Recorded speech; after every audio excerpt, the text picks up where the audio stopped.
All right, welcome back, everybody. It's another episode today, episode 4, and there's a lot of stuff happening. It's been about a week since we did another episode, and so much has been happening around the world: politics, social media, culture, business, finance, everything. Everything's been going on, and I'm sure you've seen the topic of these videos by now. We're gonna do a bunch of topics instead of really just focusing on one because I feel like there's so much to talk about.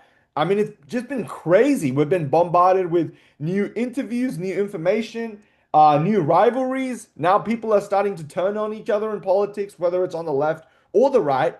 Some people are getting fired. We'll talk about that from their jobs because they're starting to challenge the establishment narrative. And yeah, so I just want to welcome Yusuf here. Yusuf, thanks for joining me. Our first topic is going to be Tucker Qatarlson. He's gone to Qatar and he's doing a summit. He's doing a forum at Doha, the capital of Qatar, and he's brought on like the most prominent people: Qatar's prime minister, the emir of Qatar, and then of course Donald Trump Jr., who's also going to be speaking at that event soon. I haven't seen his interview or speech yet. I'm sure it'll come out in the next few days or so. But I've seen it like yeah, today. Tucker's gone there, and he's doing his thing. And obviously, I knew as soon as I'd go on X, some certain accounts that are getting paid $7,000 are gonna be very angry and upset about that, right? You had Ted Cruz doing the freaking leg spread open meme, and then you had a bunch of other people. Obviously, it was a coordinated attack. Obviously, we know they're gonna call him Tucker Carlson. But Yusuf, what was the point of this Doha forum that Tucker went to? What was the real purpose behind it, do you think? So with the Doha conference, it's the world leaders, business leaders, government officials, and activists, entrepreneurs, you name it. Like it's a collection of like intellectuals, and it's also moderated by like different journalists from like worldwide. So I've been watching it since the weekend, and Tucker had the biggest crowd because he interviewed Obviously. Yeah. the prime minister Yeah. and also the emir. So those are the two most powerfulest people like in Qatar. And with Yeah. Qatar, like it's becoming like a global player, like in the Middle East. It's investing heavily like in American and European businesses, African businesses, and Hmm. also like in the Middle East as well. Yeah. So they have become like a global player. And with these kind of like forums and conferences, it's about meeting with different people, building connections and business deals. And Tucker actually broke it down perfectly. He's like, we're entering like the new world. The war on terror is over. This is the time to make peace, make money, and also, you know, time to make economic gains. Like Yeah. Russia was there, China was there. Like they sent their top They brought trade. everyone together, which is rare. They brought everyone together. And also like I was watching the BRICS alliance too. Like the BRICS was there too. So there was a lot of key power players over there. Yeah. And not a lot of people, like not a lot of people know this. Like I've been to Qatar like 3 times.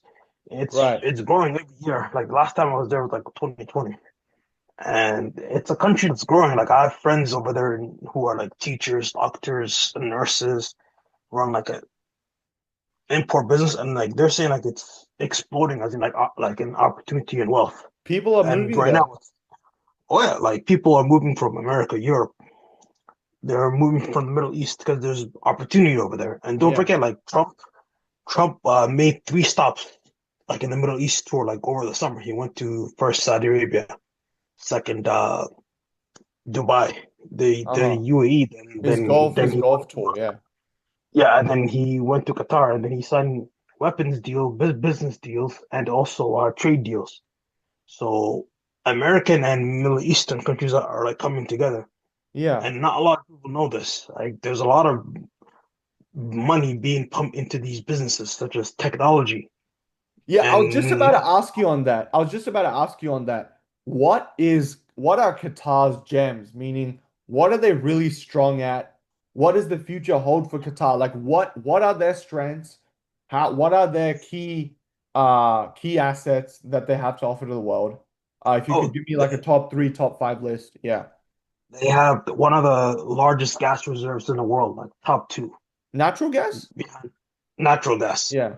LNG, and they've been producing it for the last 20 to 30 years. And oil is like secondary, but mostly it's like gas. They also have the biggest airport like in the Middle East. So there's a lot of military and also like different army bases go around. So people They don't know have a like US strategic is base. They have a strategic interest. correct. They're very, Yeah. the geographic location of Qatar is so convenient for the American Air Forces. As you know, I mean, America, the United States has an Air Force base in Qatar that was attacked by Iran. But yeah, go on, go on. they have like 40,000 US servicemen, the biggest air base. It's one of the biggest bases like in the Middle East and also like between Europe. So it's an Yeah. easy connection to fly to different Middle East countries, to like to Central Europe and also to like Africa. So it's a lot of connections. Third, they have the biggest sovereign wealth. So it's a nation of like 5 million people, but half of it, 50% is like Arabs, 50% is expats who are Hmm. living there doing business, migrant workers and everything. And UAE, they hosted the Qatar, World they're all Cup the in same. 2022. So yeah, they're all the same. But with Qatar is different. Qatar is actually training people and they're building up their reserves as in like business. So Hmm. so right now in Netflix and Warner Brothers, they just signed it like they're like merging together, but right now there's golf money from Saudi, Qatar, Oh, and UAE. really? They're Oh, okay. all I didn't know about this. yeah. Yeah.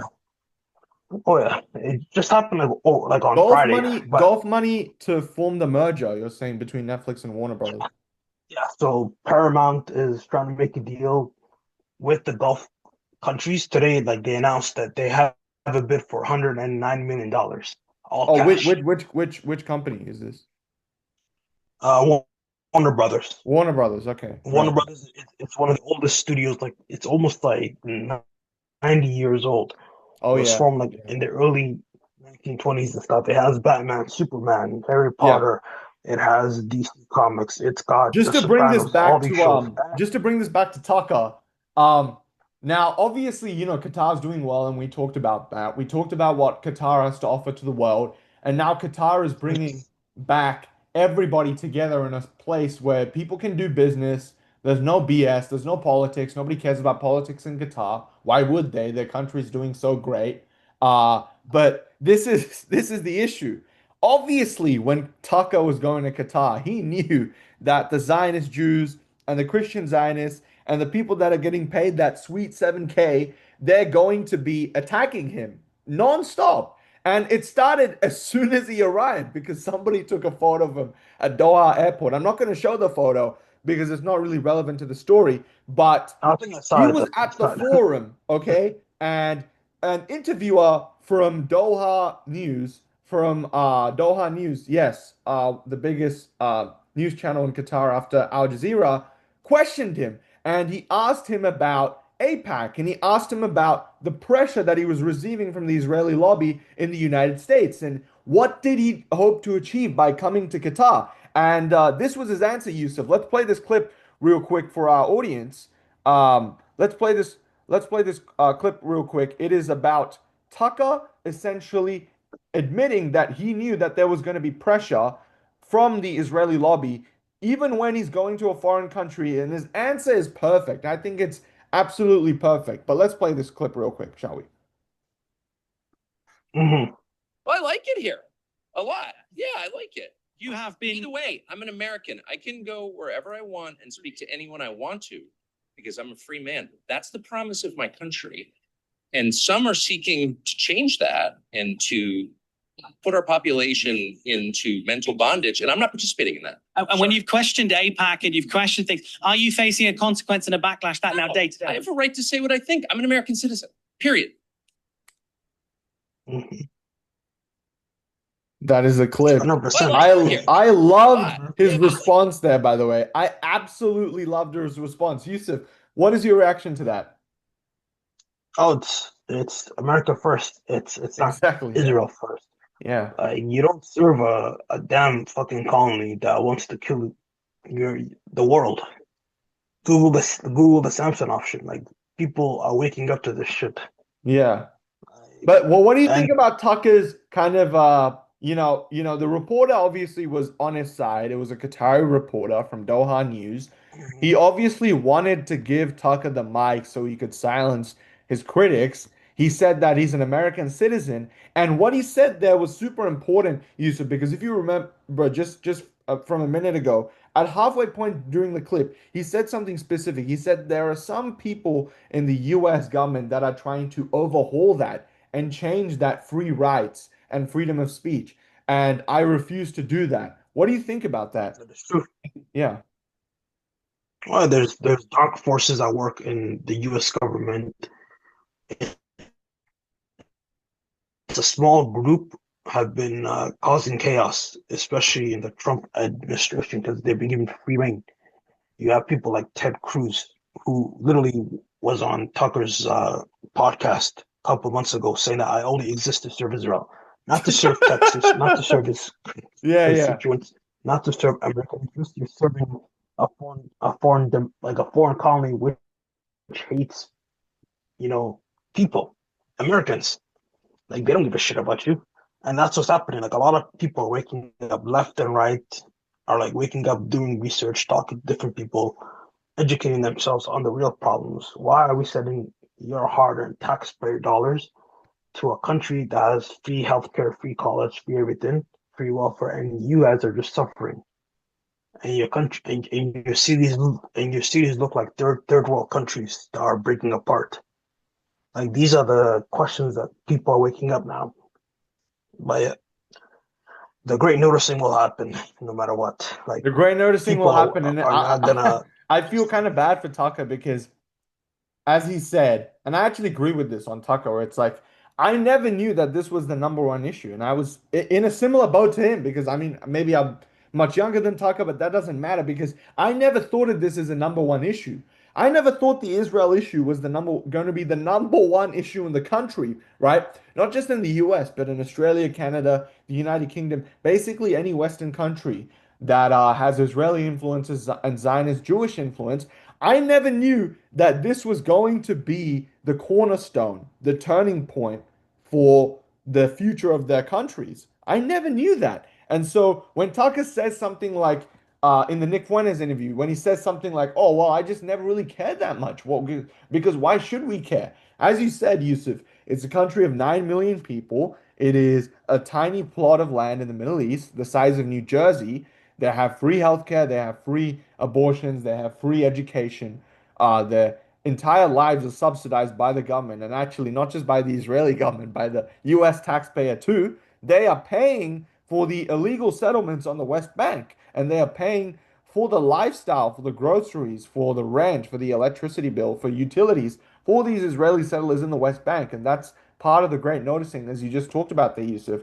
I think it's super important that Tucker went to this conference and he went to this conference in person, more like, because then you can't fake it. There are certain things, Yusuf, that you can't fake uh, while being in person. It's very hard to lie to someone's face in person.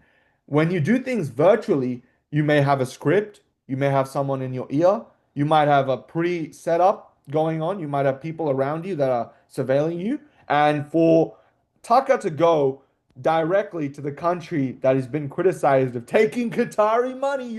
Rabbi Shmuley's going crazy. Keep I taking know. that sweet Qatari cash, brother. I'm sure you got some thoughts on that. Yeah, what do you think about that? What do you think about his critics there? His critics have no answer. Like the after 3 years of genocide, chaos, and destruction across the Middle East, even like the most normal people are like waking up to this because they're like, we're not gonna have I our can't hear you, money. bro. If you could just speak a bit. Yeah. What I was saying was like, you can't have our American taxpayer dollars killing women, children, and innocent people, and leveling uh, like a concentration camp. And people are like waking up, like enough is enough. People got radicalized on TikTok, social media, talk to different lecturers and everything. Not Like just you cannot not just radicalize, bro. Normalize. oh no, yeah, but there's also people that woke up that were supporting Israel that were like Yeah. never again. Because you can't just say that I'm killing people in the name of religion, and you think you can just kill like it's like the numbers are insane. It's Like 2025, bro. You can't commit genocide in 4K. you It's not. cannot come genocide with social media. Like this was live streamed worldwide. Every day you're seeing like limbs being blown, Every chaos, like day. killing. I swear to God, every day, by the way. And I don't even use TikTok. I'm talking about like YouTube and Instagram. You would see it Oh yeah, every day. like you see every day you'll see chaos and And by the way, just for the audience, like it's very hard for somebody to fake those types of videos. Like you can't do a green screen of a child's arm blowing off. Like of course that's like this very is hard to do. and then that's why like a lot of people are like enough is enough and that's why even Europeans now are waking up. Like the European governments are like having a wave of like new leadership. The Mm. American government Right too is like wingism. pushing back, but even now, like the right wing are like, no, we're Christians, we're not mass murderers. That's why Right. like people like Nick Fuentes got popular, Marvin Gaines, us, like people are like waking up to this stuff. Like you're not just Yeah. gonna kill And I people want to play this for like clip. This is Taka talking to the Prime Minister of Qatar. And this is a really important moment, Yusuf, because this is when he brought up the fact that Israel bombed Qatar. And basically, Trump was put in a really weird position because there are some theories, there are some people that says that Trump knew, and then there are the people that said Trump had no idea, and then there are the people said that Trump knew and he authorized it, but Qatar didn't have any idea. And then there are the people that said both Trump knew and Qatar knew, and they both authorized it. I think those people are wrong. I also think that Qatar didn't know, but there is a chance that Trump knew. And I'm not sure if he authorized those strikes, but he certainly knew that something was going to happen to the mediators that were living in Doha. And here's the clip, Yusuf. We're just going to play it real quick here. And this is Tucker asking, guys, this is Tucker asking the Prime Minister of Qatar what he thinks about being forced to receive an apology and if that apology was authentic or it was just staged to make sure the diplomacy stays intact. Here we go, guys. President Trump basically told the Israelis to apologize to you. He took your side against Israel in this specific case. I don't think I've ever seen that before. I don't think it's ever happened before. What was your reaction to that? President Trump was very clear from the beginning since the attack. When he was informed about the attack, he assigned one of his advisors to reach out to us. At the same time, he called His Highness after the attack and he expressed his frustration, his disappointment from such a thing that's happening by Israel. You know, this kind of move was shocking for him. It was his peace process that was short-circuited by their bombing using American money. You're saying that the president didn't know that was going to happen. He was surprised. He called us right away. His advisors reached out to us a couple of minutes before the attack, which was like the attack was already happening. That's It was very insane. clear demonstration with all the actions that this is something happened against his will and he doesn't accept it. President Trump basically. Yeah, so Yusuf, what are your thoughts there? oh yes, like it was well known. Like there were two theories. Like it was Marco Rubio who was whispering to the Israelis, but you cannot attack Qatar, which has the largest Middle East base, second of Saudi Arabia, And which has like just to sensors. say this, as much as Ted Cruz doesn't want to say it, Qatar is an actual ally of the US. And Qatar, Oh unlike yes, Israel, actually holds up to its promises, especially when it comes to business. But sorry, Yusuf, go on. oh, yeah. What were you saying? And people don't know like Saudi Arabia, Jordan, Qatar, and also UAE have military bases. So if Israel flew across even Iraq, they would know Hmm. because to fly to Yeah, they think what do we're you call stupid. Yeah. Qatar? Nobody's stupid. Like it literally caused chaos, like in the military establishment, because they were told to turn their jets around, and it caused such a diplomatic incident that one Qatari soldier got killed because he was Hmm. guarding the meeting place. And even now, like there's rumblings that Israel has to pay the dead families, son and father, who like the father who passed away. So Yeah. this is still an issue that's gonna cause chaos. And never forget, Israel now has the F-35 jet, and Saudi Arabia just signed it last Hmm. month. So guess what? Qatar is What? gonna get the F-35 too. So people don't realize like the You reckon F-35 they'll use it's it? a oh yeah, like Qatar once they got Oh, attacked, sorry, I forgot. Their Air yeah, Force pilots are being trained in Idaho in the new Air yeah, Force base. Yeah, yeah. It's not an air like it's a training ground, like it's it's an a air training base. Like facility.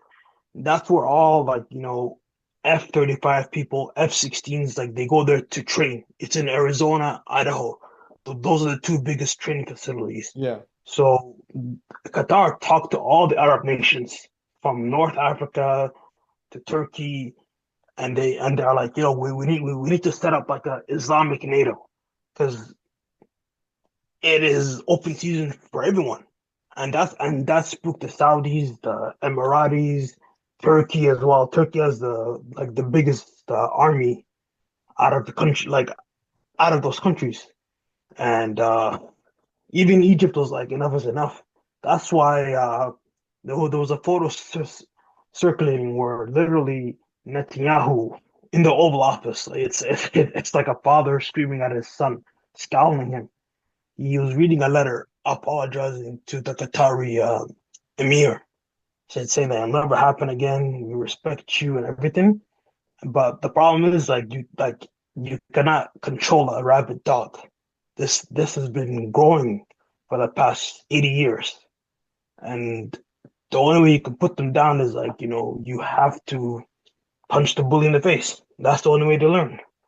But Israel being Qatar, the bully in this case. But just to bring this back, Yusuf, what do you think that how did Qatar's prime minister react? How did His Highness the Emir of Qatar react to this? How do you think they process this? Because Tucker just said, sorry, the Emir of Qatar sorry, the Prime Minister of Qatar just told Tucker that His Highness figured out and he wasn't impressed and he called the president yeah, right away. And the president managed to in negotiate a a good deal. way, we are speaking to the two different parties, and you cannot just bomb like a neutral meeting ground, which was facilitated by the Americans.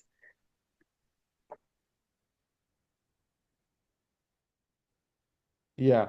Yeah, but don't forget, like the deal was it's a neutral ground. So if you're meeting Hamas, you're Sorry, meeting the Yusuf, you're Israelis cutting out and a the little bit. Is your internet okay? I think it's fine. Americans and the Qataris talking to each other. You cannot bomb the meeting place. But can you hear me? Yeah, yeah. Can you hear me? Yeah, Yeah, you can hear me? your screen froze for like. Yeah, I can hear you. Hold on. I think it's my internet. Yeah. Go ahead, Yusuf. What were you saying?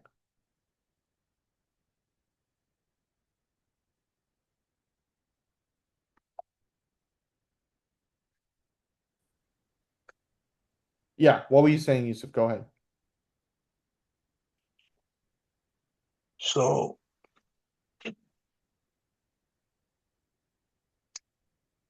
Yeah.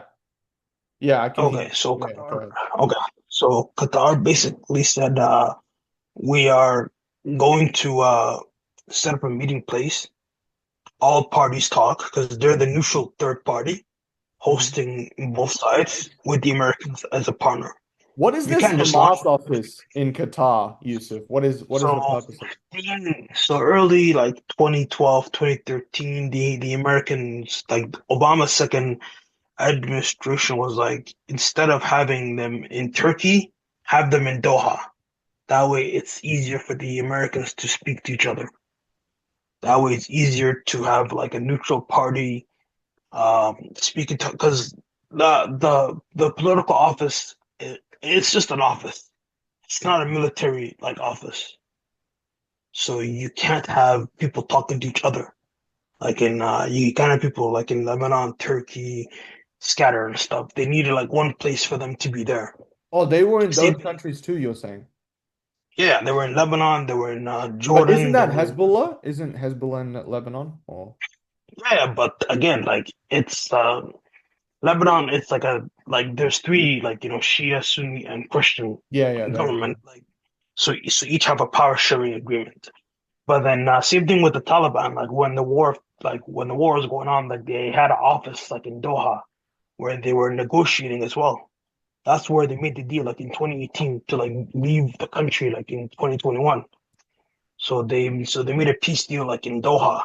So Doha in Qatar has been like a staging ground for like peace talks for Yeah. Yemen, for for Palestine and Israel, for even like Turkey and the Kurdish people too. So Mhm. it's been like a neutral peace party, and everyone like agrees to have like an office there to like actually speak to each other. You can't have just these demons flying like F-35 stealth jets and just shooting missiles Yeah. like in Did they every did they place. shoot the home in Qatar in Doha with the F-35? How did they bring It that was down? F-35 jets. What People did they don't drop? pe people don't know like the F-35 jet. It's not a good jet. It functions at 40 to 50%, so it can't travel like in a far distance area. Yeah. And to fly there, they use like a different carrier plane, so it's like one of those fueling planes.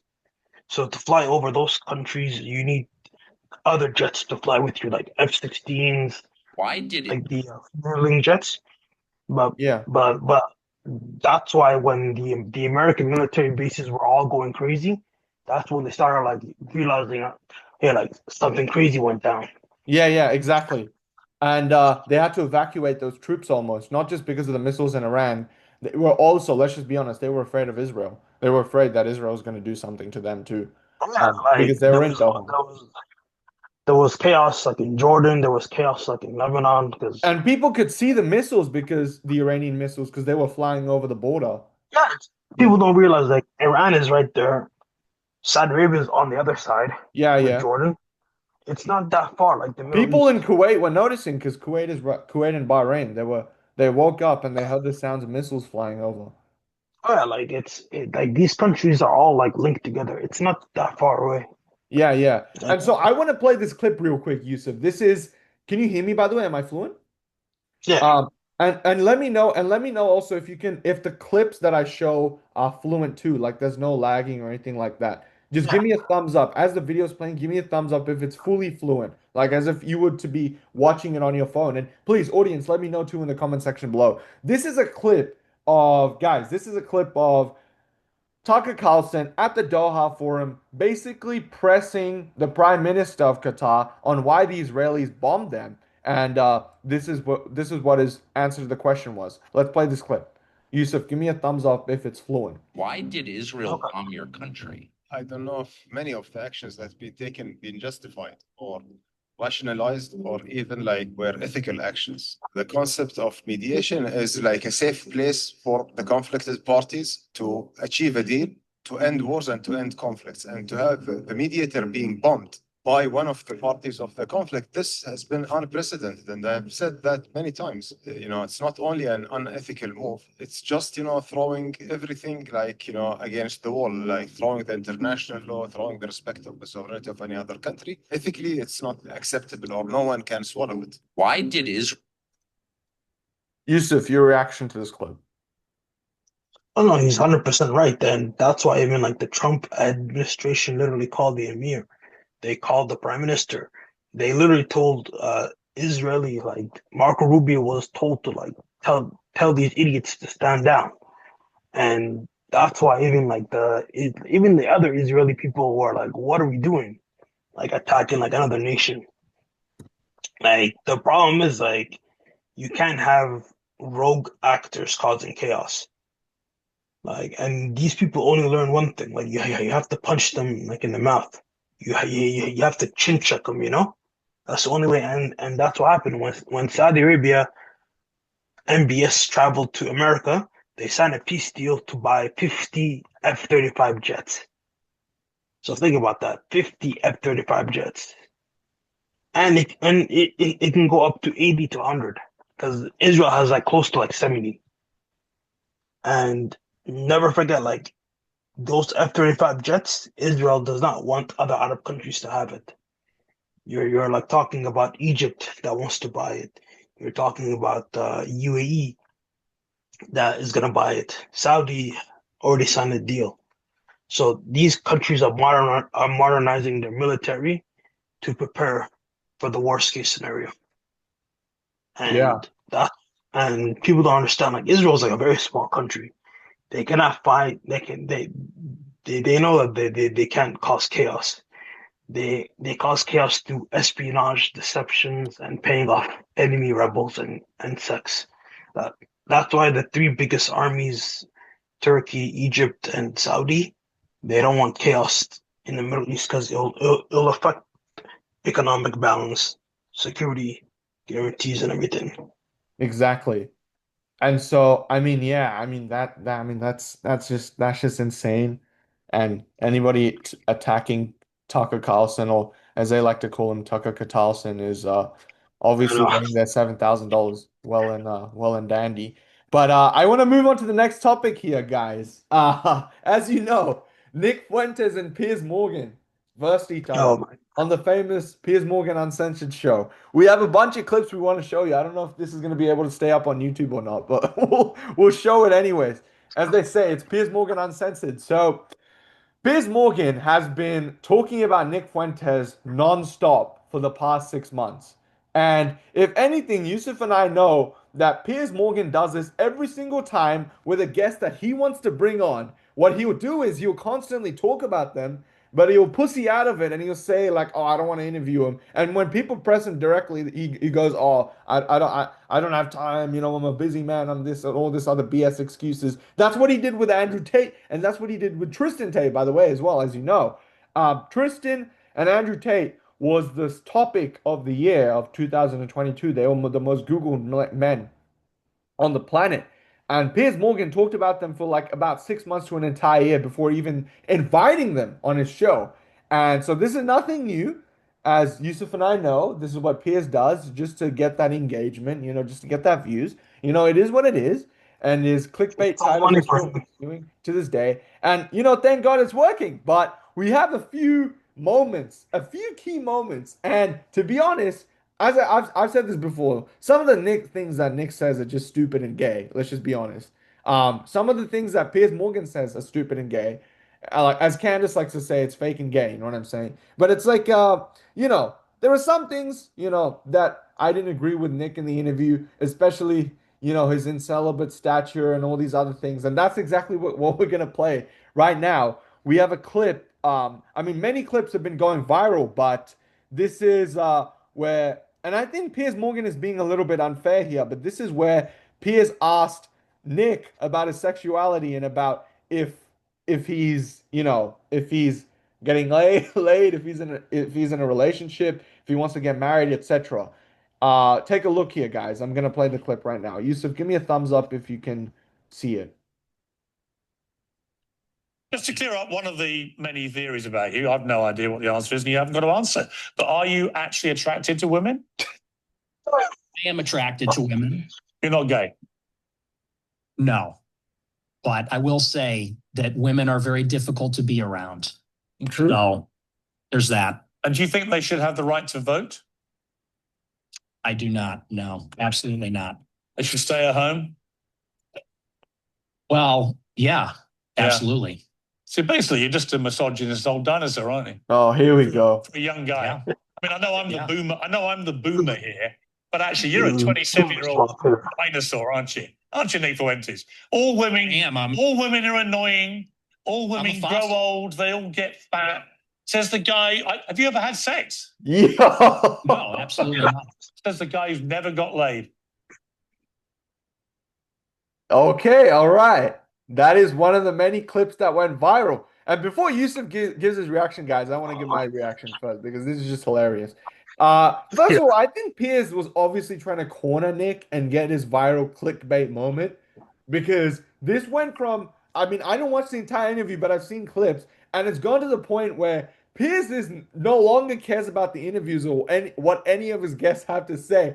It's just all about the clickbait, rage bait titles, and it's about creating those, Piers likes to do his 2-minute clips, right? And he likes to put them up on X because he knows that no one's gonna take him down, and he wants them to get like 3, 4 million views, right? And he wants it completely no context. You're a fossil, you're a dinosaur, you're a boomer, or whatever, like this bullshit he's saying.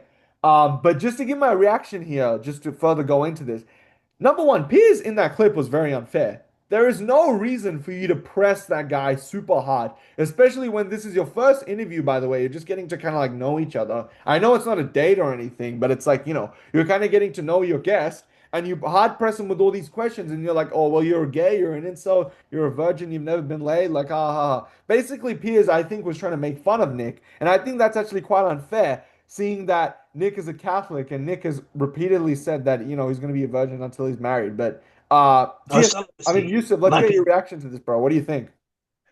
I mean, Piers Morgan is the quintessential boomer.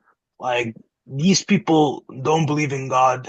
They're just secular retards. Secular people are the enemies of religious people. They don't believe in anything. Like, Nick said that I'm saving myself for marriage because he's a Catholic. Yeah. He strongly believes in it, but with this fool, he believes just being like, just going around being Women's body, degenerate. women's choice, whatever. Oh, yeah, like he doesn't understand. Like the whole Yeah. interview process was just like even Nick was fair to him, and the only reason that Piers Morgan got angry was at two topics: women's rights and just about some racist nonsense. There was Yeah. not even any racist stuff. He basically said that you want to live around a bunch of jungle people who are just gonna kill each other. Any normal person would say no. I'd rather just move somewhere else and pay extra for Yeah. peace and To prosperity. clear up, No, And I get it. the Yeah. problem, the problem with Piers Morgan and these Europeans are like they think that they're in a garden of like happiness, and they're away from the jungle. But the jungle has invaded that country, and it's literally chaos. Like in the UK, you can go to jail for like tweeting and saying like the wrong things. You get a knock on your door saying that hey, like we're here to arrest you. And the Yeah. problem with Piers Morgan is he's just a boomer. Like he's a fossil. He's a He's the dying fossil. fossil. Yeah, I'm like, you're the fossil, bro. And I just want to I share know. this tweet real quick. Yusuf, if you can read this. Jank Yuga, and I did not expect him to write this, but he's based for writing this. Uh, Yusuf, if you could read this tweet out loud. This is in reply to someone else. Jank, if you could read that out loud for the audience. It is intensely weird that when Fuentes says white Christians should look out for themselves and maybe create an ethno state that is looked upon with intense division, but when Israel says the same thing about a Jewish state, it's met with thunderous applause. Oh yeah, like Nick even said it in that interview, like you don't want us to have a state. But for Jews, oh, they can have like a supreme blood, soul, national Jewish ethno state. And Piers Morgan didn't even like say anything. He just skipped the question. Like people don't understand. Like white Christians should have their own country. Like same thing like Ireland. Ireland's a country of 5 million people. You've imported close to 2 million people of illegal aliens in Ireland.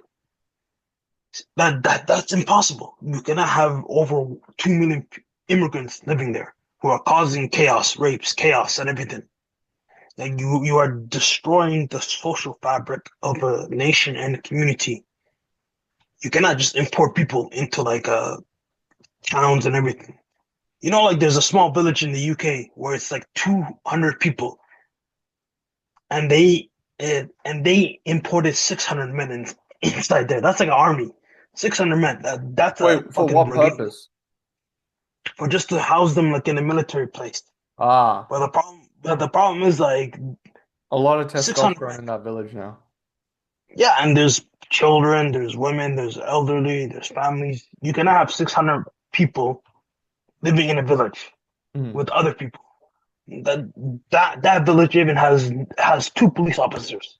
Think about that, two police officers. It's like the safest town and village in the UK, and you're just gonna say I'm gonna send 600 men there right now. Like they announced it, but I haven't heard anything yet being sent out there. But you cannot just import savages and just expect that the local people are gonna be happy. Like these people are not vetted too. Like you're just gonna dump people there. Like you can't have these kind of policies. It destroys the social cohesion of a nation. And just just to today. talk about social cohesion and assimilation and integration, because I've always said that immigration without assimilation is invasion. And that is something I will stand by for the rest of my life as somebody 100%, who's 100%. own family moved here to this country, and I'm very grateful for that. But just to play this clip real quick, this is where Piers pressures Nick and saying some stuff. He's been saying some of the stuff, particularly around like being racist and having racial stereotypes and everything like that. And basically, this is another one of those moments where Piers is just trying to get his views up, and he's just trying to do his clickbait, rage bait titles, and he pressures Nick into taking clips out of context. He plays them on his uncensored show, and then he puts Nick on the spot. He's like, "What did you say when you meant by this? What did you mean when you said this? Well, what did you mean when you said that?" And all these other things. And Piers doesn't realize how many times Nick has been cornered like this, and Nick just refutes it brilliantly. And he says what everyone's thinking, which is, I think, in everyone is inherently racist to a certain degree. And when I mean racist, I don't mean rude or obnoxious or crass or genuinely hating people for the way they were born, because that's stupid.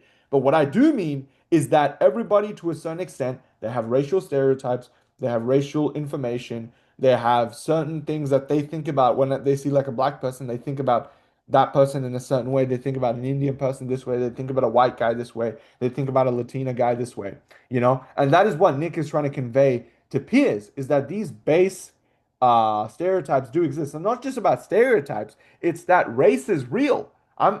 Nick makes it very clear that he's not a white supremacist, he's a race realist. And that is the clip that I want to play for everybody here. Yusuf, let me know again if you can see the clip. I'm a new generation of white person. I'm not living around blacks. Sorry. You know, I want white kids, and I don't want Right. And guys, just to let you know, he's talking about black Americans. It's racial for me.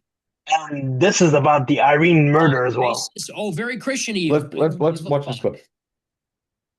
I mean, it couldn't be clearer, really, unless you want to say that's another of your jokes. But you're basically saying, yeah, I'm a racist, aren't you? Yeah, I'm fine with that. You're fine with saying you're a racist? Totally. I think everybody's racist. I think everybody, if we're being honest, is racist. I think everybody, the only people that aren't racist or pretend not to be are white people to their detriment. Everybody else is racist. But earlier in the interview, you really got aggrieved at the idea that your father was a racist. You wanted to make emphatically sure. Because my father's... He's not. Because my father doesn't share my same views on that. So he's the exception to the everyone's a racist. Well, everybody's a little bit racist. You're right. So maybe everybody, the difference is you're attacking my father. You know, he could get fired from his job. I'm not attacking your father. You are. No, I'm not. I don't know your father. And to be clear, I have no knowledge about him at all Well, then let's leave him out of it. Let's leave him out of it if you don't know him. Hang on, Nick. You put that story into the public domain on your show. I'm simply reminding you of what you told everybody, millions of people, about your father. If you now want to retract it, fine. If you want to say it was a joke, which is what your position was earlier, fine. But I'm allowed to put to you things you've said publicly. That's not unfair. Okay.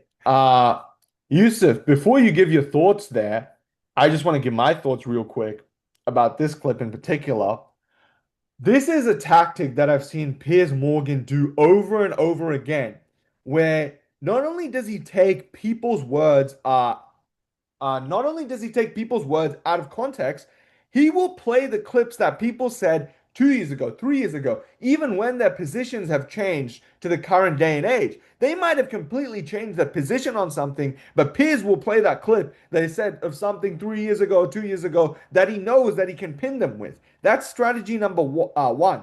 Out of context clips and pinning people. Number two is the fact that he will bring people on a show, misleading them, thinking that it's going to be a fair interview and it's going to be a fair game, and it will be basically an interrogation. That's strategy number two, where he did this with Andrew Tate as well. I'm sure you remember, Yusuf, he brought on Andrew Tate.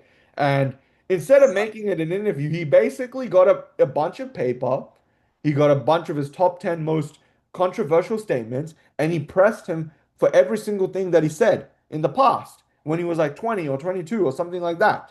Or about the women that he was with when he was like 25 or something like that. Now he's 39, you know? It's kind of ridiculous to bring up things that were 10 years ago, 15 years ago, set in a completely different context, and maybe he was drunk or he was this or he's that. And that's Piers Morgan's strategy.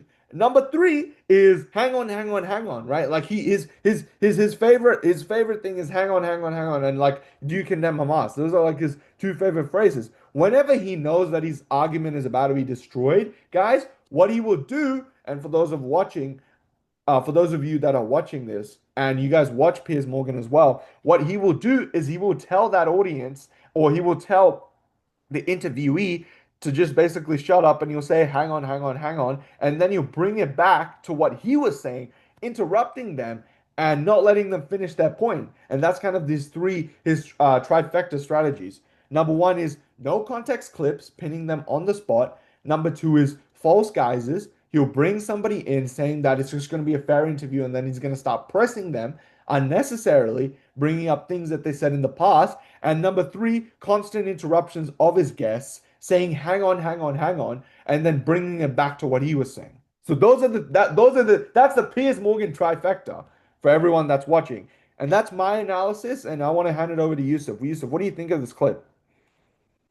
Oh, it's Pierce Morgan. Like he has a tactics of just attacking people's previous comments, and even Nick said it in this interview. Like you're taking things out of context.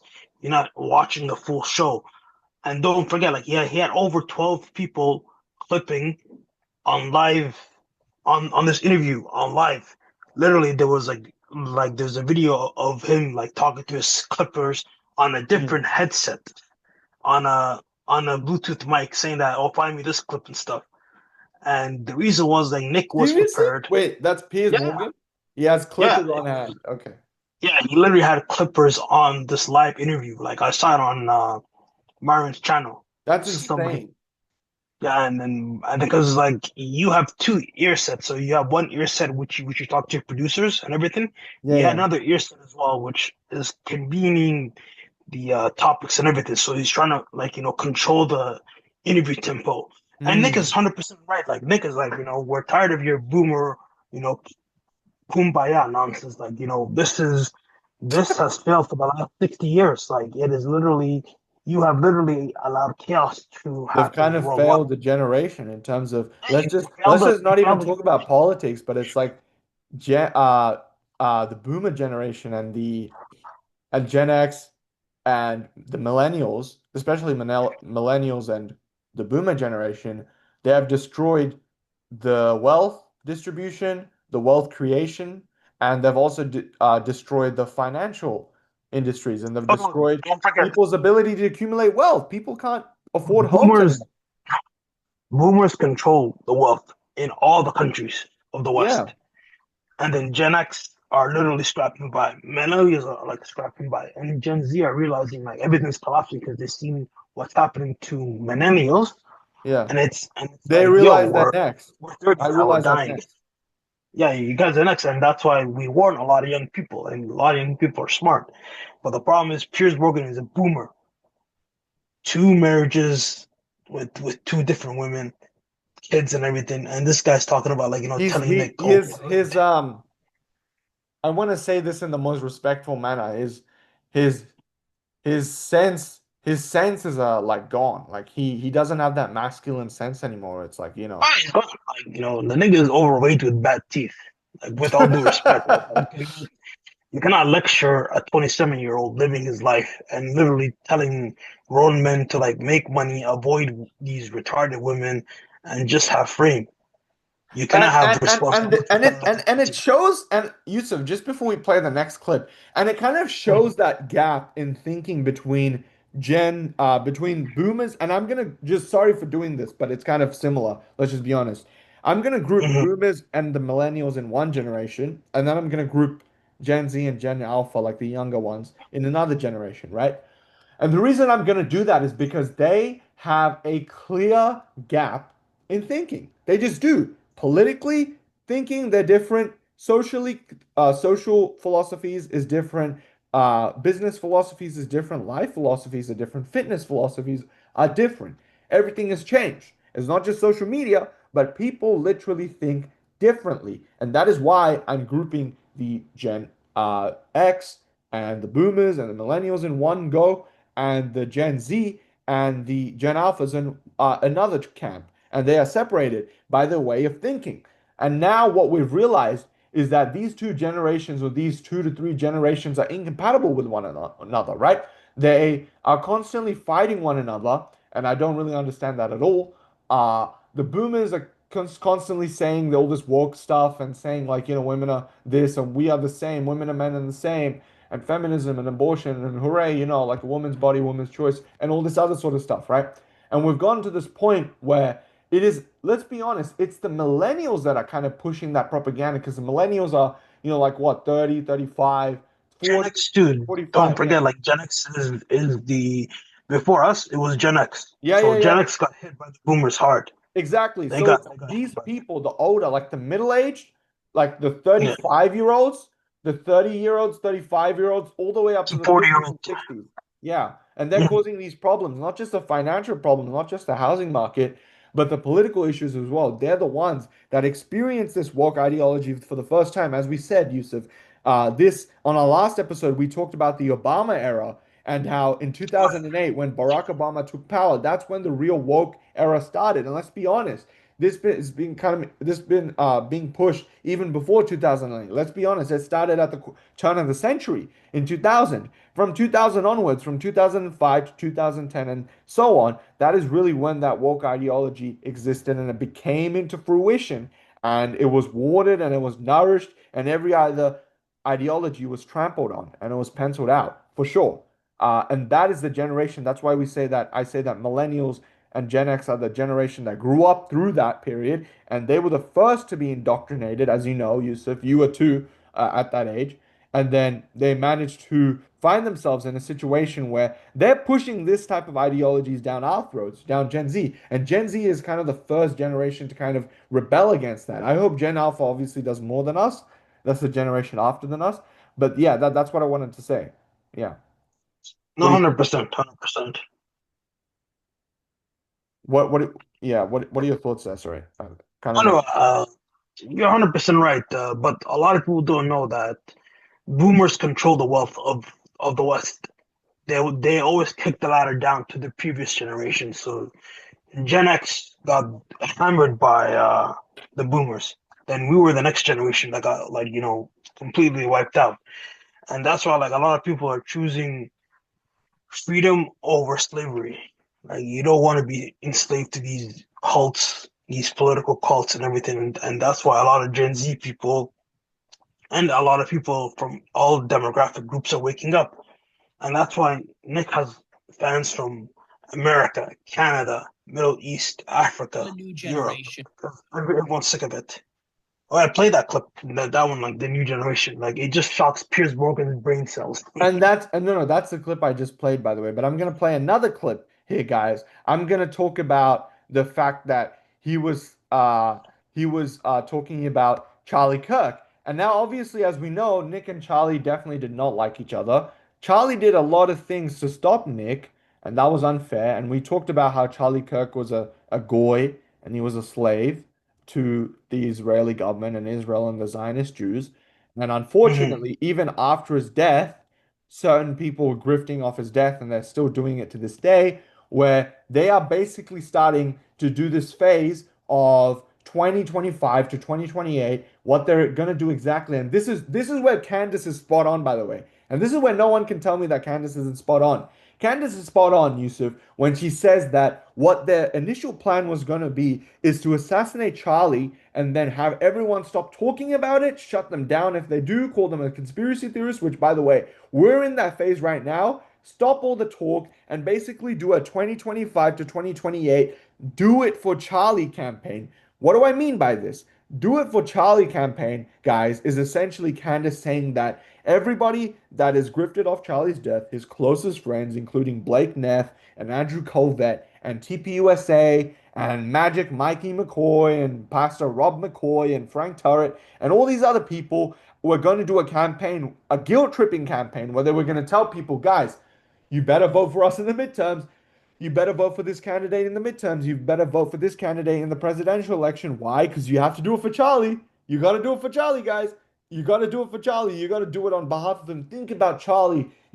Think about what he would have wanted. And don't you want to protect his legacy and the people that he supported and all this other rubbish? And that is where Candace is spot on there. And before we play that clip of Piers Morgan asking Nick Fuentes about Charlie Kirk and how Charlie's death affected Nick. Yusuf, can you just react to my statement there?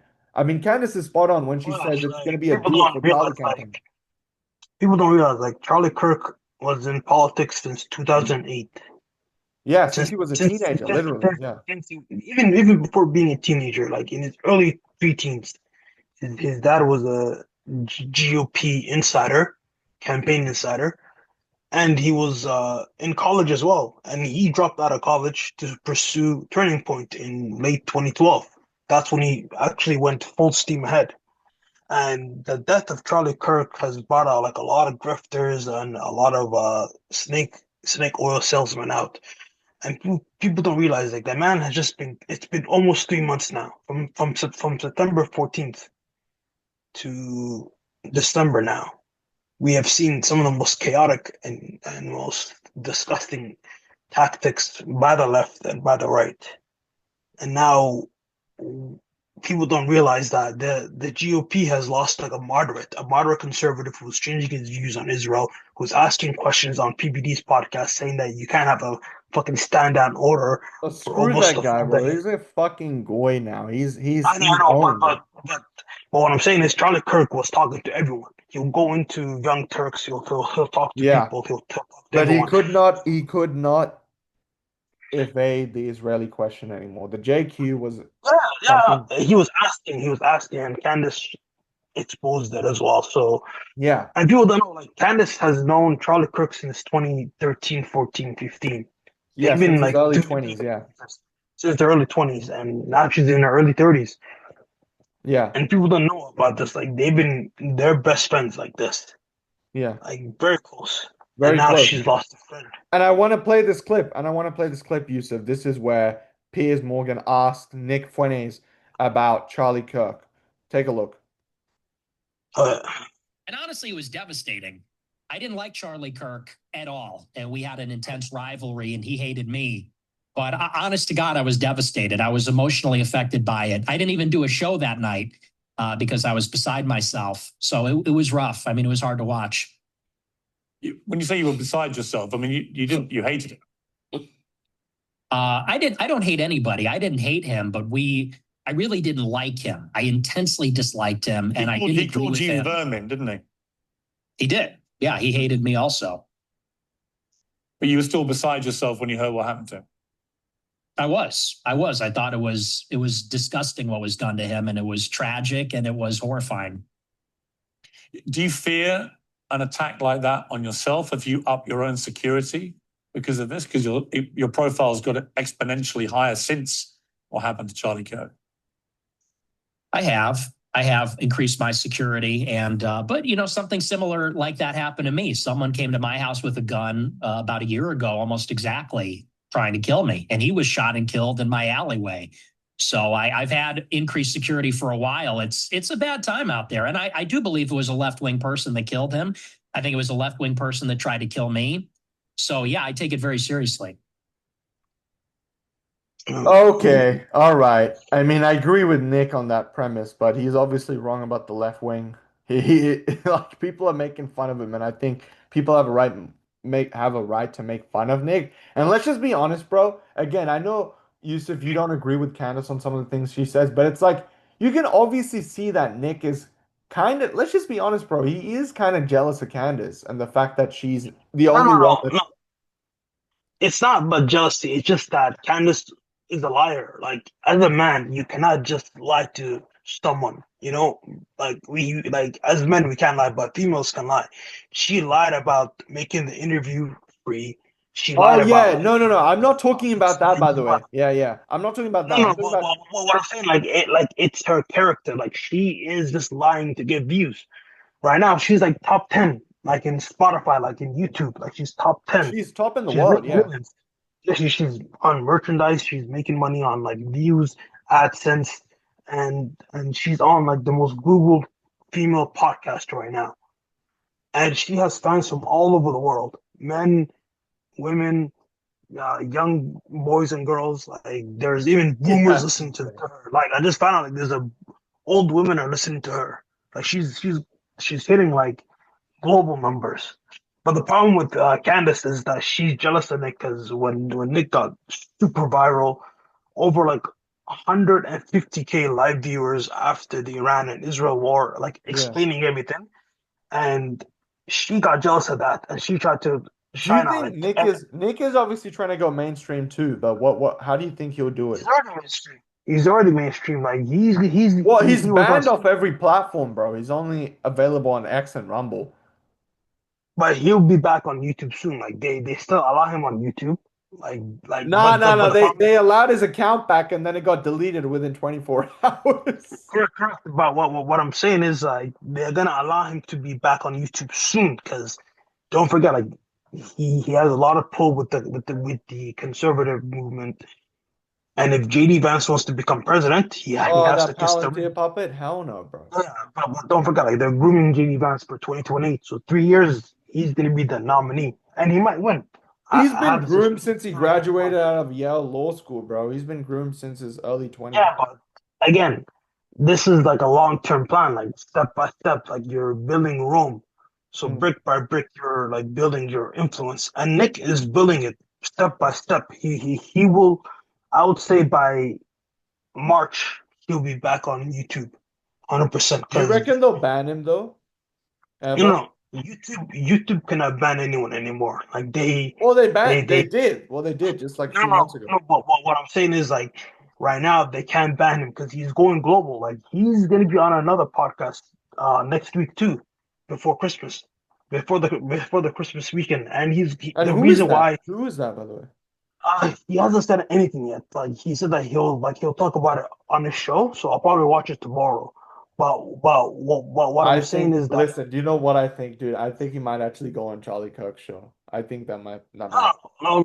Like the problem with Charlie Kirk, like Turning Point right now, they made the dumbest mistake live streaming Charlie Kirk's show on his fucking Twitter and social media accounts. Let the man rest.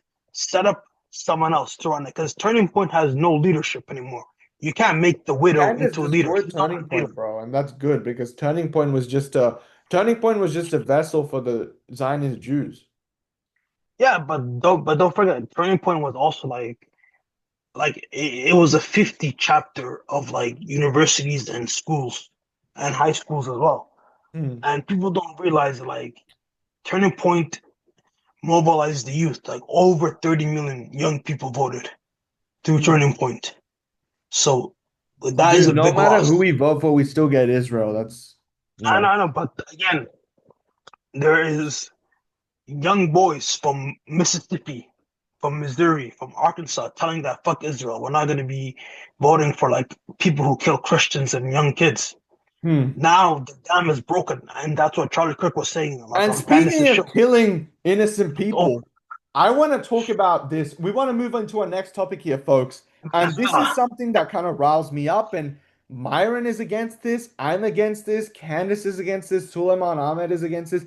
So many people I know. Nick Fuentes is against it. And they've vocally displayed their opposition to this. It is the US war with Venezuela. And I feel like, Yusuf, before you get into this, I'll give my commentary here. I Yeah, feel like it's definitely inevitable, the war, the fact that the US is going after these narco terrorists, so on and so called, in Venezuelan waters and international waters off their own coast. It's not their own space. And they're killing these people by the hundreds. And they are not following international law. They're not complying with the law. Yusuf, I'm sure you know, you've seen the videos. They are killing people that have surrendered, which is illegal according to international law. And so they're breaking all these laws, right? And so I want to yeah. play this clip, Yusuf. I mean, it's just disgusting the fact that the US is going to go into another war, another foreign war with Venezuela. Like, it just feels like everything that we tell them, they do the exact opposite. And it's right. I think everything is right when we say everything is fake and gay now.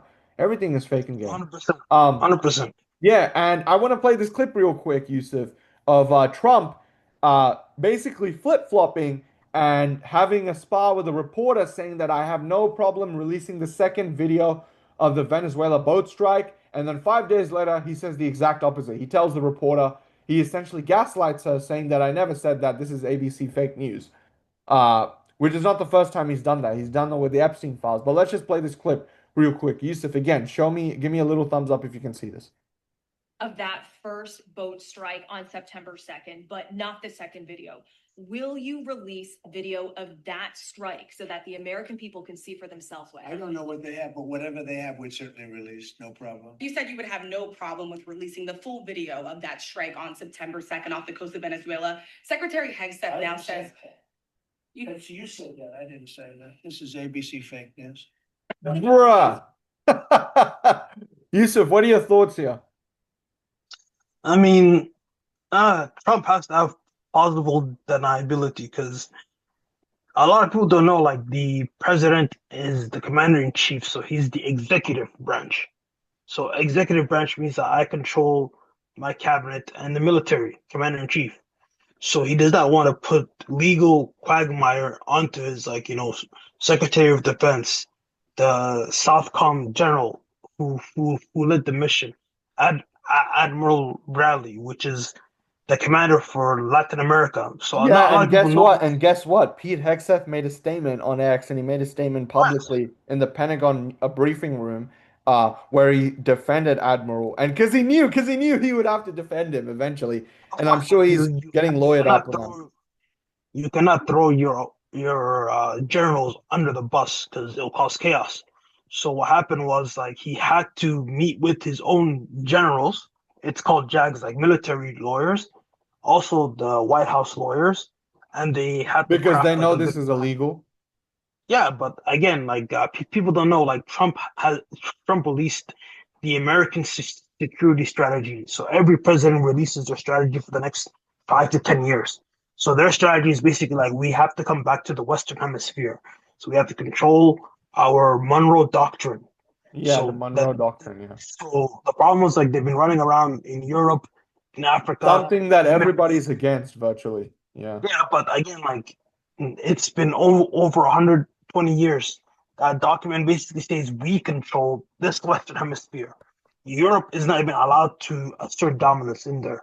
They have to ask America first, because once you control your own hegemony, same thing like China. China controls the South Asian territories. Russia's between Europe and Central Asia, and they don't want different parties going in there. So we are returning to great powers controlling their territory. So Trump is basically like, yo, this is my territory. And people don't know, like, Donald Trump lost his older brother to drugs. So this is very personal for him. Not a lot of people know, like, not even a lot of people know about this, but the problem was the execution of this fucking raid. Because people don't know, like, Venezuela has the second highest deposits in the world. Yeah, and this is kind of like the thing. This is kind of like the thing, though, because I don't support. I might support these strikes, but I definitely don't support what people are predicting, which is regime change. And honestly, it's kind of inevitable. And we saw this in Iraq. And I can support these strikes, these drug boat strikes, but at the same time, it's not, it's illegal to kill people that are surrendering, clearly. To do a double trap strikes with what the U.S. is doing right now. And this is a statement that Myron Gaines made on X. I'm just going to read this out. I'm just going to read this out and share my screen here. Yusuf, let me know if you can see Myron's statement. I'm going to read it right here. No invasion of Venezuela. We voted for no new wars. Tell Marco Rubio to chill out and work on some type of diplomacy. This conflict can set us up for a second Vietnam, and we have far important issues to handle back stateside. And I'm going to play this clip right now. And this is Venezuela's military to the U.S., which is they're ready for a prolonged war, which is exactly what I said. They may be guys hiding their real intentions, as Yusuf just said about the Monroe Doctrine, under the fact that, hey, we're just trying to bomb these narco terrorists and blow them out the water. But now they want to commit regime change, which I'm highly against. But this is what Venezuela's military said. Let's take a look. Entrenado bajo el método táctico de resistencia revolucionaria en perfecta fusión popular militar policial. Sepa usted, mi mayor general. Can you see the captions, Yusuf? Estos Okay. y mujeres que hoy nos Take a look. en formación, le demostraremos al país, le demostraremos al mundo entero que Venezuela se respeta. Venezuela tiene una fuerza armada junto al pueblo, fusionada, adiestrada, entrenada, moralizada. Por ninguna circunstancia permitiremos la invasión de un imperio. Si la patria nos necesita, si la patria demanda nuestras vidas, denos la orden y saldremos en este instante a defenderla.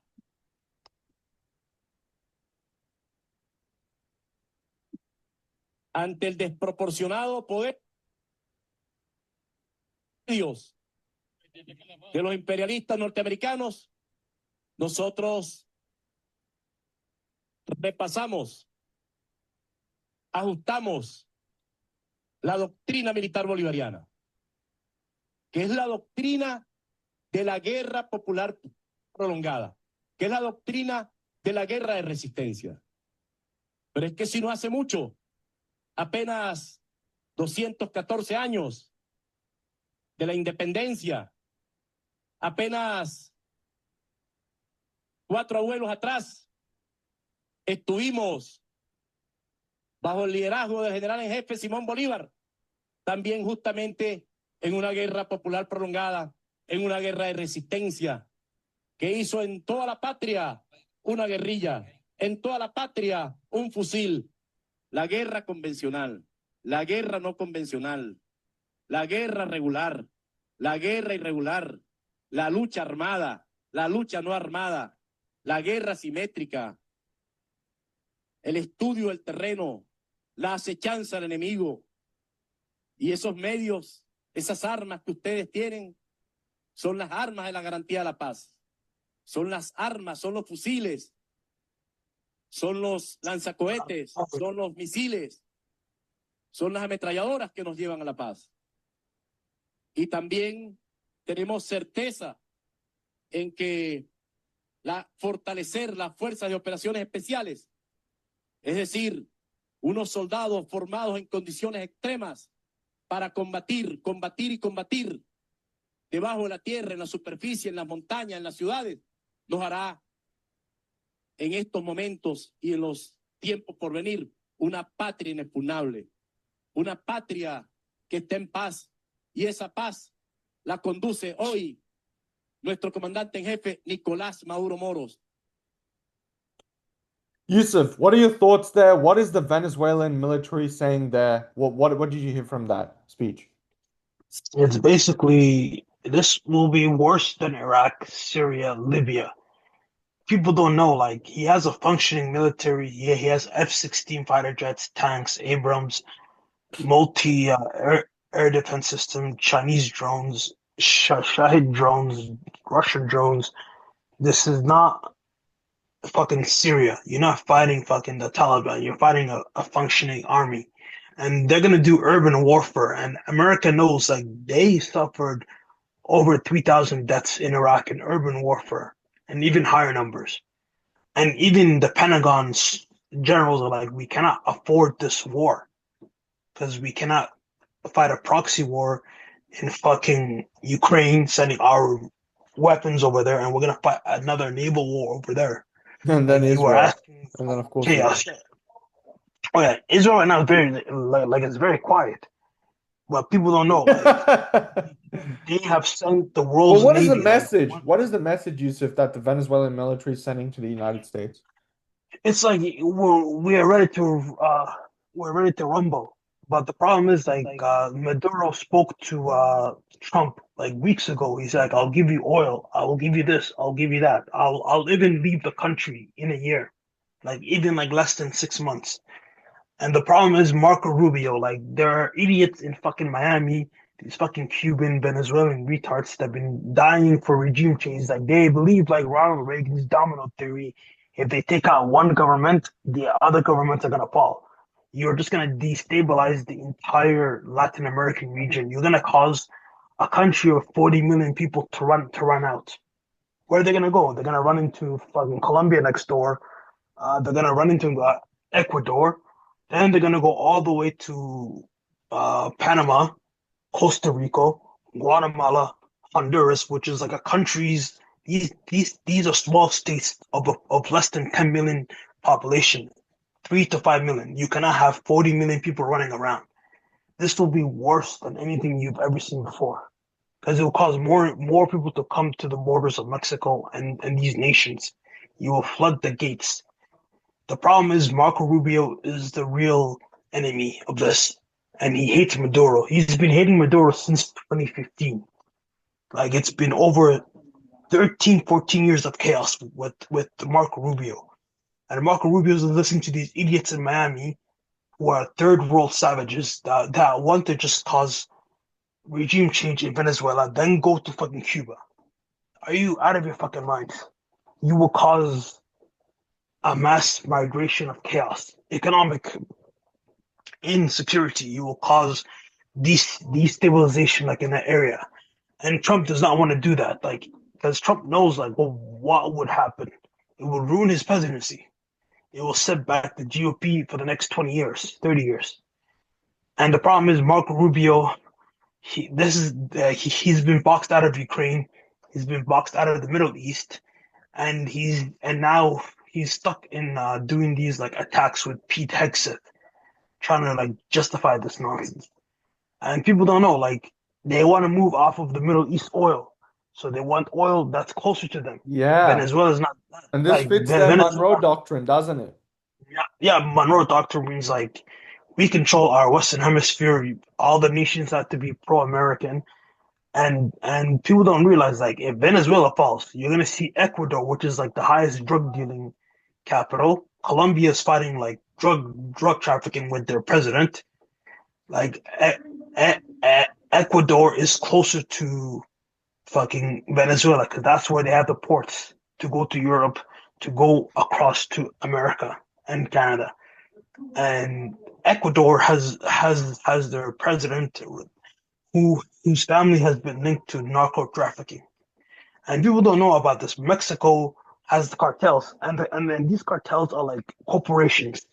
They're like Fortune 500 companies, like in Mexico. They have their leadership, which is hidden in polite society, and they have generals, lieutenants, and captains that run these cartel operations.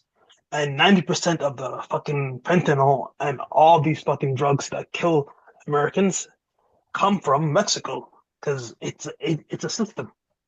It's not fucking Venezuela that's like sending fucking fentanyl cocaine. There's no such thing as fucking fentanyl cocaine. They just want the oil because in Trump's idea is like, we're gonna ease off the Saudis, we're gonna go into fucking Venezuela and start pumping it because they have the same softness for the oil as in Saudi, and this is a recipe for disaster because they have already authorized the CIA, black squads, to gather intel in Venezuela. They have already authorized like these both strikes. They have 1/3 of the world's navy there, and there's the biggest aircraft carrier with over like 40 jets to 50 jets coming into these waters. So you have half of the world's navy in the Caribbean. So from the Dominican Republic to Puerto Rico to Trinidad and Tobago, Barbados, like, are we there talking is about the literally Central Americas now? Oh yeah, like, cause don't forget, like, Central America is closer to Mexico. So what Trump and Rubio are like planning, it's like a old school Navy siege. So they're building like an island chain To of Venezuela? battleships.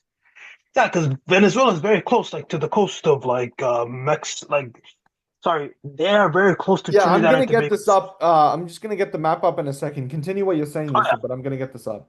So Venezuela is close to Trinidad and Tobago. So they killed like I think one fisherman from Trinidad and Tobago. They are very close to Colombia, Ecuador, then to Central America, which is like Panama, Costa Rica, Honduras, Guatemala, El Salvador. These nations are like very small. Yeah, So think about it. Yusuf, I'm gonna share my screen here, and if you could guide me and show me where to point, and it's a map of Central America, South America, and Northern America.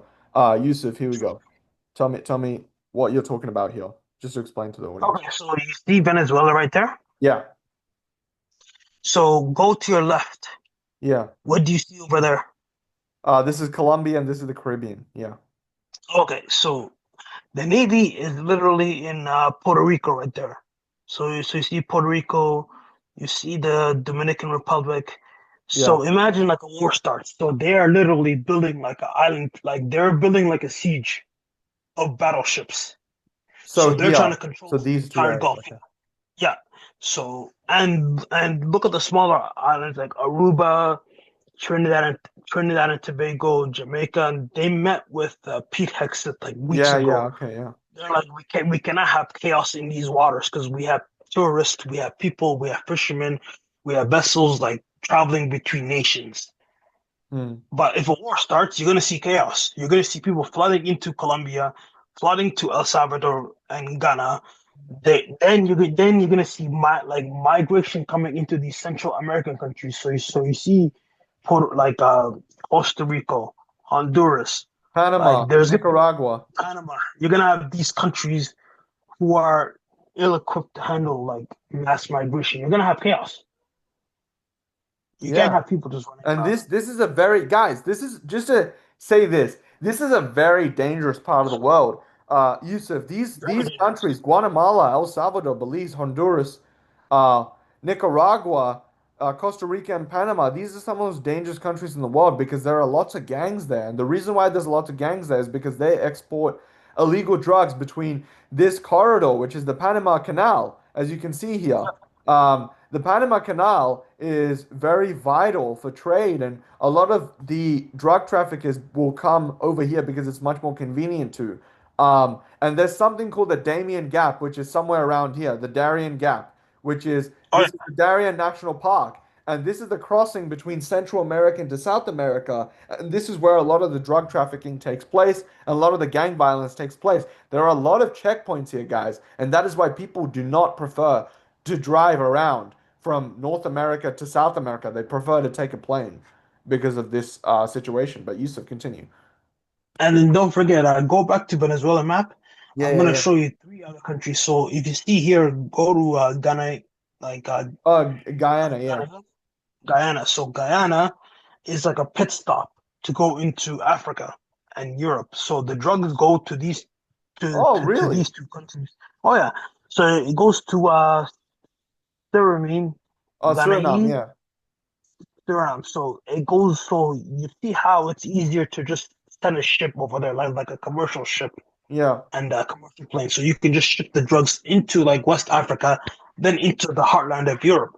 So you can just send it all the way straight to Portugal, all the way to Spain, all the way to fucking Italy.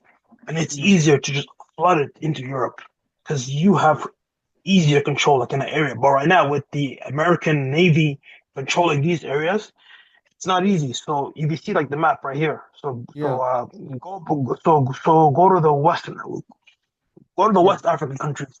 Oh, West Africa. Okay, yeah. Yeah, so Which I'll tell countries you are you which talking about in particular? Because I want to know.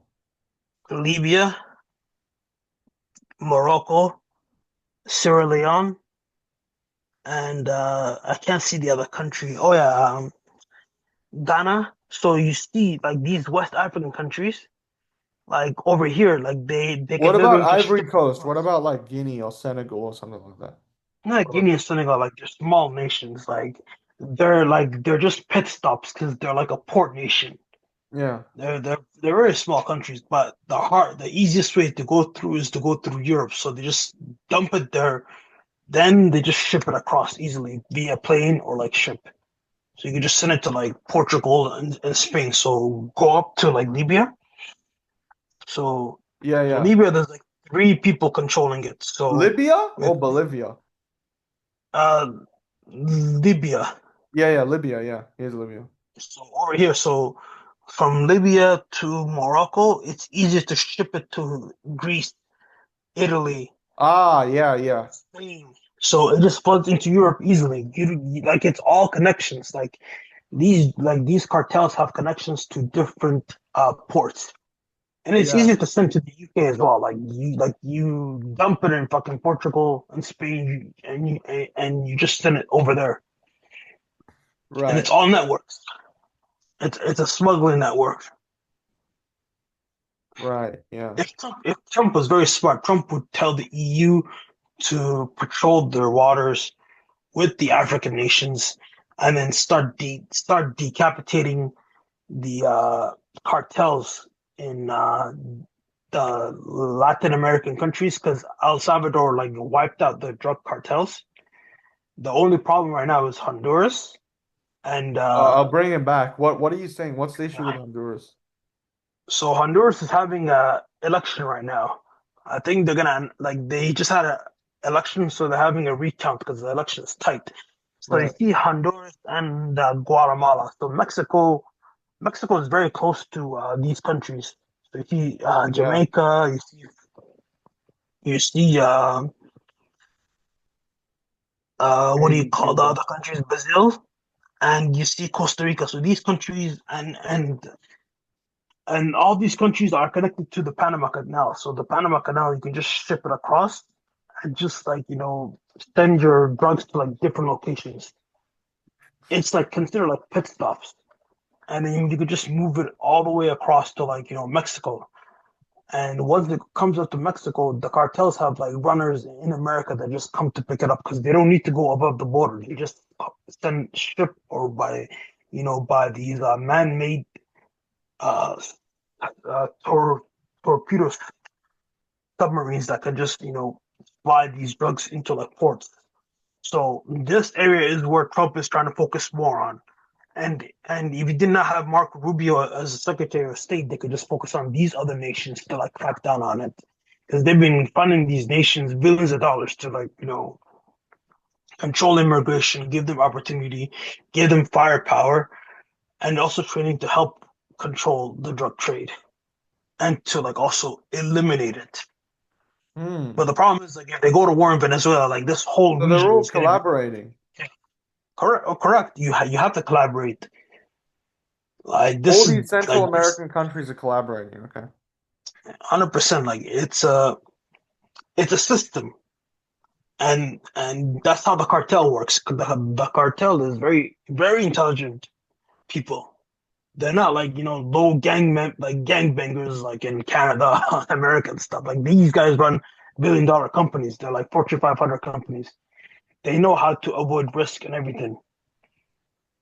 And that's why Trump has to realize like if you're going to war with these people have judges, mayors, presidents paid off. You have to go step by step. You cannot just declare war because they'll start kidnapping Americans. They'll start kidnapping foreigners, and these cartels, like bro, like when I was a kid, like they were just destroying parts of Mexico, parts of these Latin American countries. Like it was very bloody. Like people lost their lives and stuff. Like this is no joke. Like they would go into like resorts and kidnap like tourists and stuff, and they would execute people like in airports. So you don't want to go back into like civil war slash urban combat because nobody wins. Hmm. Nobody wins. Like it's to make peace with them, you have to talk to them and actually establish relations. And I think that's what Trump did before he went into this Venezuelan stuff. Yeah. Because And just to stop you there, Yusuf, because I'm just gonna before we wrap up, I want to just bring this back because there's been a new development on X. Piers Morgan has replied to one of Nick Fuentes' clips because, as you know, Yusuf, Nick Fuentes goes live around this time of the day. He's ended the show. But now Piers Morgan saw a clip and he obviously got all riled up and everything. And I'm just going to read his reply to this Nick Fuentes clip. I'm going to read his reply first, and then we're going to play the clip, okay? So let's read the Clip. Yusuf, can you see it? In a shock development, gazillions of little groypers have bombarded social media to declare their hero a winner for admitting he's a Hitler-loving racist incel. Okay, here we go. Who hates Oh, women shit. because he's never had sex. You need better heroes, groypers. And so Nick Fuentes on his show said that Piers Morgan thought he won their debate until he read the comments. It ain't 2015 anymore, buddy. It's the year of the groyper. This is crazy. Let's play this clip. Actually, I don't know. It's funny because during the interview and afterward, he seemed like he thought it went his way. But then I think he saw the comments on YouTube and on X. And then he started freaking out on Twitter and replying to everybody. And I don't think it got the reaction that he thought it would. And that's very telling. It ain't 2015 anymore, buddy. Different generation, and it's a different era. It's a new time. This is the year of the groyper, year of the frog, pal. That's the thing. A lot of these boomers, not only is there a generational divide in how we speak to each other and how we talk about these issues, but it's a different world. It's a different conversation. And the old playbook where they call you racist, they call you a misogynist, they call you an anti-Semite, and they expect that everybody is going to fall in line. It doesn't work like that anymore. It's 2025. This is a new chapter. And I'll talk about what I mean by that and why I think that is.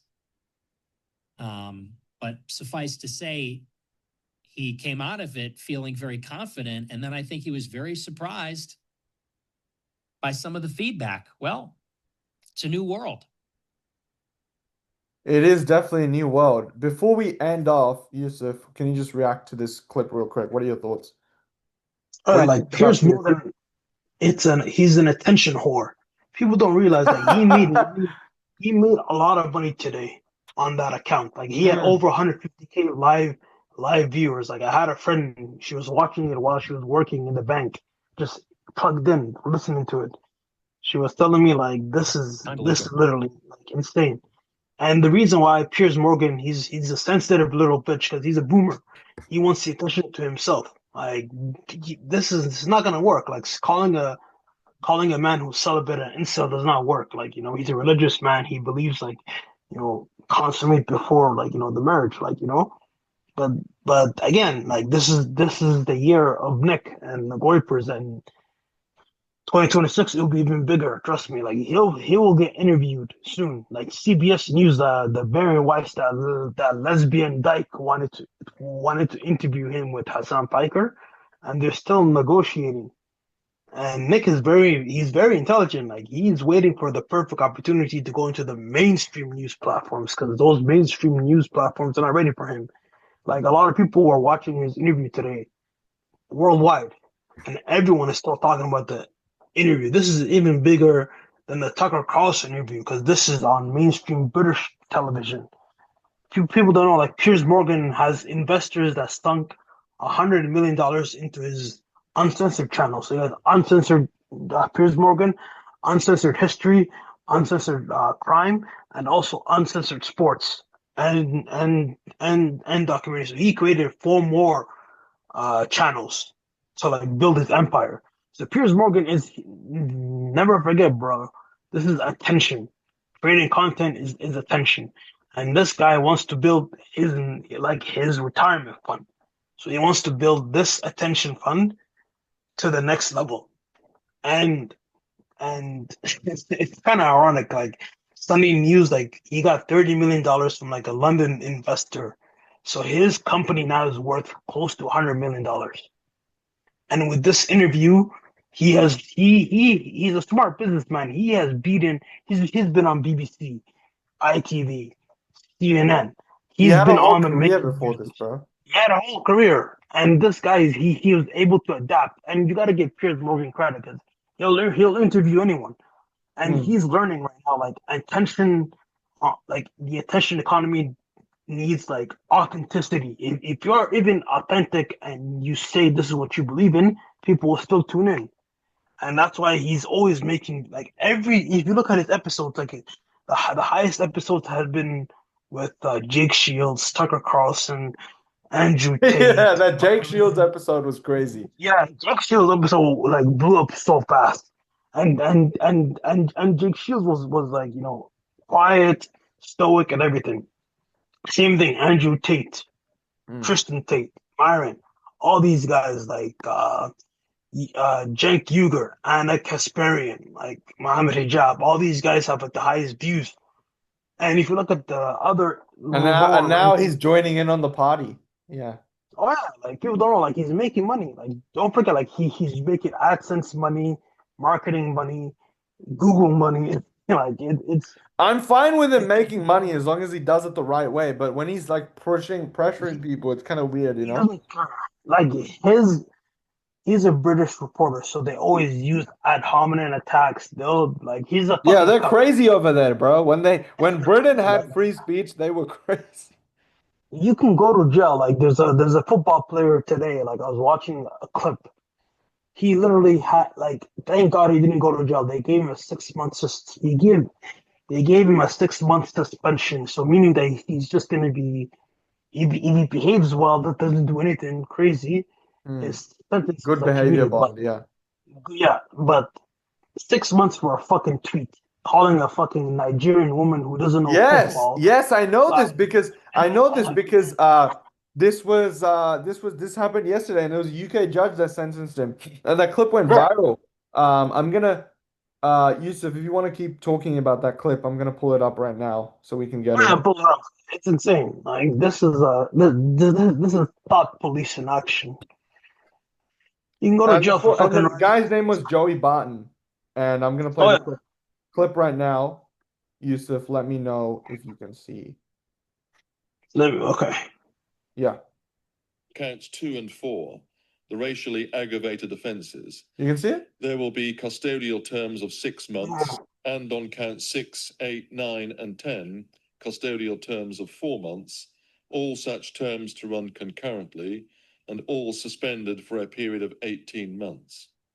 If during that 18-month period you commit any further of counts 2 and 4, the racially That's insane. 6 months. Look at UK judge that. sentences Joey Barton to 6 months in prison over offensive posts on X.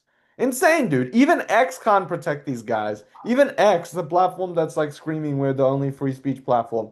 Even Elon can't protect these niggas, bro.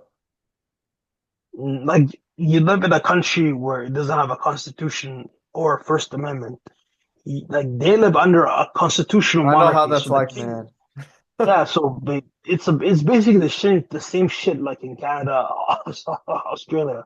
But at least like in Canada, we're under the North American influence, so you can't do this wild shit. Yeah, yeah. Imagine like you're just writing a tweet and somebody comes You guys got knocking the your door. Americans to save you, bro. You're lucky for that. I'm like, yo, like Donald Trump, come and invade Canada, man. I will lead the Alberta militia myself. Somalia Like, first. fuck that, man. Don't get me started on that shit. But anyways, it's been a People- good discussion, bro. It's been a good discussion, guys. I hope you enjoyed that podcast. It's been good to be back with you guys after some time. We waited for some time because we knew the stories would pile up. So yeah, you can call me a bit of Piers Morgan for doing that because we knew there would be so many stories to cover that one of them would just have to hit so well. And so thank you guys for joining us. We're going to be doing this again, as I said, whether it's weekly, regularly, so on. We're going to be doing this more frequently in the future as we're getting free more time up, especially during the holidays. And yeah, I wish everybody well. Have a good rest of your day and happy holidays. Thanks, Yusuf, for joining me. And we'll be soon to come back to this for sure, bro. Thanks for everyone for joining, and of course, like and subscribe, and send this to someone you know needs to hear it because we know there's a lot of people that still need to be woken up right now, whether it's the Israel question or the JQ or regime change wars or Piers Morgan and Nick Fuentes and all these other topics of censorship and how to combat censorship. We're going to be talking about that 24/7. So yeah, follow me on X, guys. I'm going to leave my X in the description. I'm also going to leave Yusuf's X in the description because he's also active on X and we post regularly and we host spaces regularly as well. And you'll see me speaking in spaces. So if you ever see me speaking in spaces, be sure to come up in the mic and I'll give you a microphone and we'll hear each other out. But again, thank you guys for watching this episode. we're going to be back and see you guys soon. God bless. Thank you. See you.